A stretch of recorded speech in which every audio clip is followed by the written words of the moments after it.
Welcome to Earthly Reads, a My Cup of Earth production.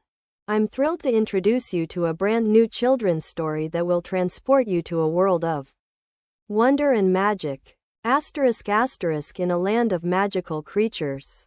In a land of magical creatures, where the sun shone bright and the air was sweet with the scent of blooming flowers.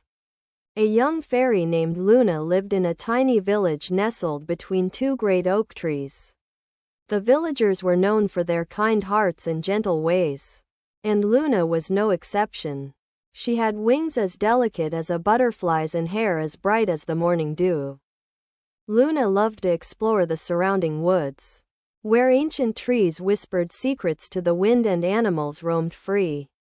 She would spend hours chasing after butterflies, playing hide and seek with the forest sprites, and collecting sparkling crystals from the streams. But Luna's favorite pastime was listening to the stories of the wise old badger, Professor Bristle. Professor Bristle was a renowned scholar of the magical arts, with a vast knowledge of spells, potions, and enchanted creatures. He lived in a cozy burrow beneath the roots of the oak trees, surrounded by shelves upon shelves of dusty tomes and strange, glowing artifacts. Luna would often visit him, sitting at his feet as he regaled her with tales of bravery and adventure. One day, Professor Bristle called Luna to his burrow, his eyes twinkling with excitement. "Luna, my dear, I have a special task for you," he said, his voice low and gravelly. "A mysterious curse has fallen upon our forest, and only a brave and clever fairy like yourself can lift it." Luna's heart skipped a beat. She had always dreamed of going on a quest, and this seemed like the perfect opportunity. Professor Bristle handed her a small, intricately carved wooden box. "Solve the riddle within, and you will find the source of the curse. But be warned, the journey will be fraught with danger, and you will need all your wits about you." Luna thanked the professor and set off into the forest, her heart pounding with excitement. She followed the winding path, her eyes scanning the trees for any sign of the mysterious box's contents.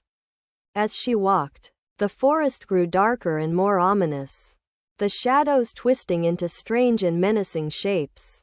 Suddenly, a gust of wind swept through the trees, extinguishing the sunlight and plunging Luna into darkness. She stumbled forward, her hands outstretched, until she came to a clearing. In the center of the clearing stood an enormous, ancient tree, its branches twisted and gnarled with age. Luna approached the tree cautiously, feeling a strange energy emanating from its trunk.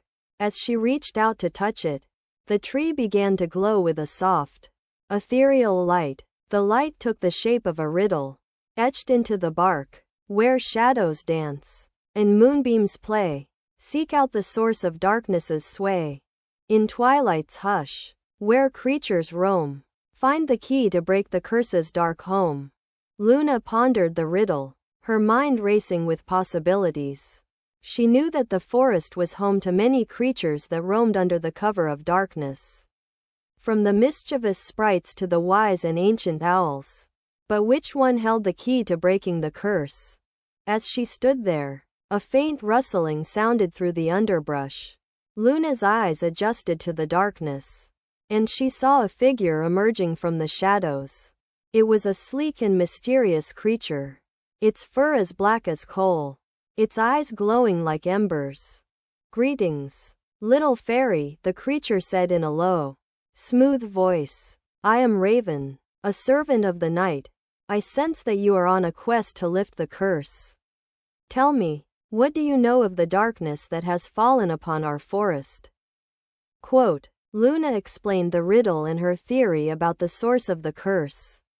Raven listened intently, his eyes never leaving hers.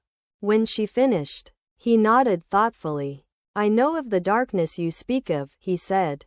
"It is a shadow that has grown too powerful, feeding on the fear and doubt of the creatures who dwell in this forest, but I can help you defeat it, if you are willing to take a risk." Luna hesitated, unsure of what lay ahead, But Raven's words echoed in her mind. Where shadows dance and moonbeams play, seek out the source of darkness's sway. She knew that she had to take a chance. Together, Luna and Raven set off into the heart of the forest, following a winding path that led them deeper into the shadows.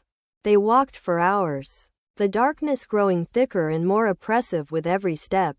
But Luna felt a strange sense of comfort with Raven by her side.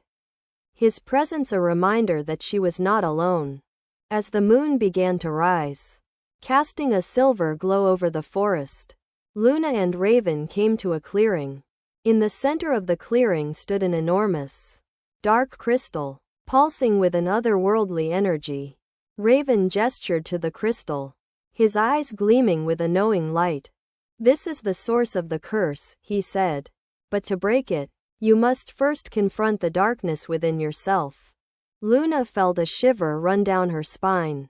She had never thought about the darkness within herself before. But now she realized that it was a part of her, just as it was a part of every living creature. With a deep breath, Luna reached out and touched the crystal.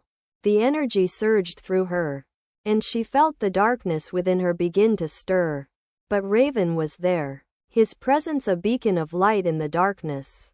Together, they faced the shadows, and Luna discovered that the key to breaking the curse lay not in defeating the darkness, but in embracing it. As the sun began to rise, casting a golden glow over the forest, Luna and Raven emerged from the clearing. The curse lifted. The creatures of the forest, freed from the darkness's sway, began to stir, their songs and laughter filling the air once more. Luna thanked Raven for his help, her heart full of gratitude.